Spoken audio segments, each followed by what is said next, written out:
Lots going on domestically, and joining us now to break down some of these big topics, Aaron Ryan, host of Hysteria on Crooked Media. Aaron, welcome to the show. Hi, thanks for having me. Great to have you here. I feel like we've been talking a lot lately, actually. I know, we're like almost best friends. I think we're getting there. We'll see if that gets messed up through the course of this conversation, but we'll do what we can. So first of all, Nancy Pelosi was interviewed over the weekend, and one of the things that she said was a bit of advice for the Democrats running in the 2020 election. And she said that it was really like two things tied together. She's afraid that Donald Trump might not accept the results of the election, and she feels like to make sure that there is a smaller chance of that, that Democrats should run as centrists. And she thinks that that makes it less likely that Donald Trump will contest the election. What do you think about both her fears and also her advice? Well, I think I woke up on the cynical side of the bed this morning, John, because Nancy Pelosi's role is primarily to be a fundraiser. And I think that's exactly the sort of thing that you need to say if you're trying to get people with a lot of money to give you some of that money. I think that the fact that she's not willing to begin impeachment proceedings against President Trump is indicative of where she stands with how afraid she is of Trump not stepping down. I think if she really thought he wasn't going to step down, honestly, she would probably try to start impeaching the guy. But I also think, saying that Democrats need to run as centrists is something that in 2018 we saw is patently false. Now the Democratic caucus looks more like Democratic voters than it ever has before, and it's more progressive than it has been in recent memory. So I think that we have a very recent counterexample to that. My take on it is Nancy Pelosi is saying what she needs to say in order to get people to raise money for Democrats. It's cynical, but I think that's probably closest to the truth. Yeah, I share the same sort of confusion over how exactly you square saying, I think that this guy might, for the first time in American history, not abide by the results of an election. Oh, but also don't even talk about impeaching him. That's crazy talk, by the way. Right.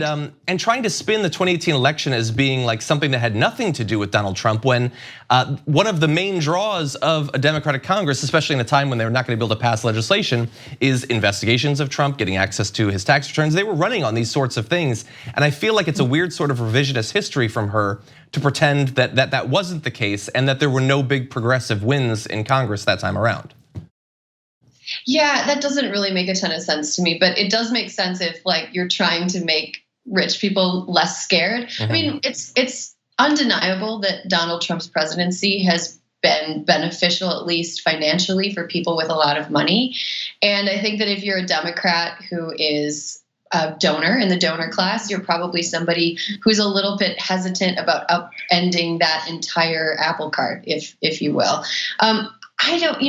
Nancy Pelosi's comments, though, don't really anger me or upset me because they seem to me like a means to an end. And what matters more to me is how she works with the caucus that's in the Democratic chamber in the House.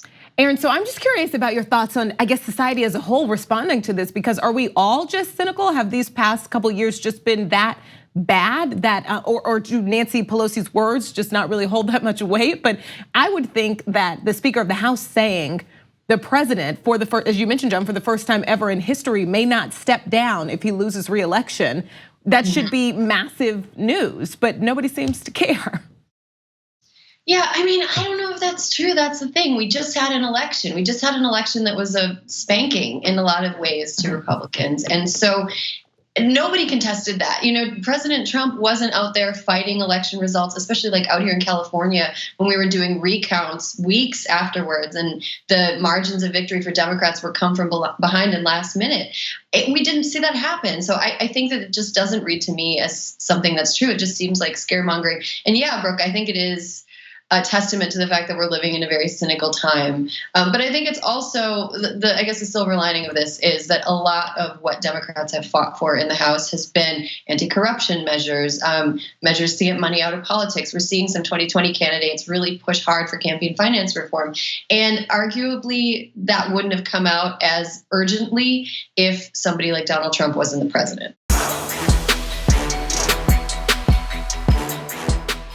Thank you very much for watching this clip from The Damage Report.